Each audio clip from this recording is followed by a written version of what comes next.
د بقره مبارکه سوره چې د قرآن عظیم وشان دوهمه سوره ده په مدینه منوره کې را نازله شوې ده. 280 مبارک آیاتونه لري. تلاوت او پښتو ترجمه یې له لومړي آیت څخه اورئ. بسم الله الرحمن الرحیم. د الله په نوم چې ډېر زیات مهربان پوره رحم لرونکی دی. الف لام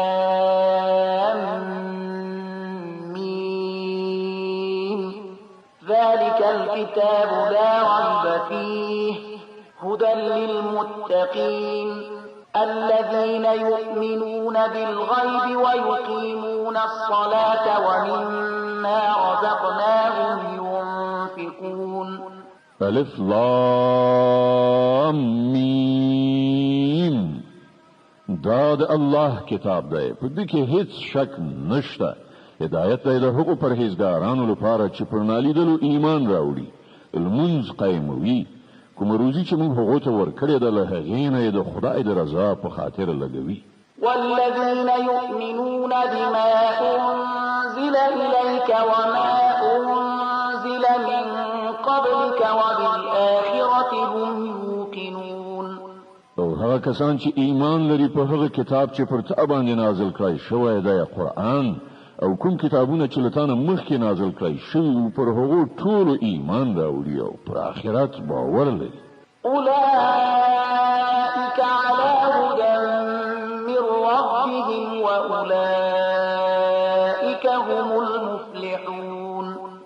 داسې خلک د خپل رب له لوري په سمه لاره دي او همغوی بری موندونکي. إن الذين كفروا سواء عليهم أأنذرتهم أم لم تنذرهم لا يؤمنون. کوم کسانو چې د حق د منلو څخه انکار وکړو هغو ته یو شان ده، که ته هغوی وویروي یا یې ونه ویروي په هیڅ صورت هغوی منونکي نه دي.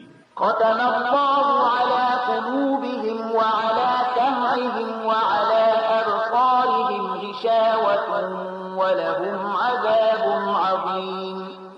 الله د هغو په زړونو او د هغو پر غوږونو مهر وهلی دی او د هغو پر سترګو یې پرده غوړولې ده او هغوی ته لوی عذاب ټاکل شوی دی. ومن الناس من يقول آمنا بالله وباليوم الآخر وما هم بمؤمنين.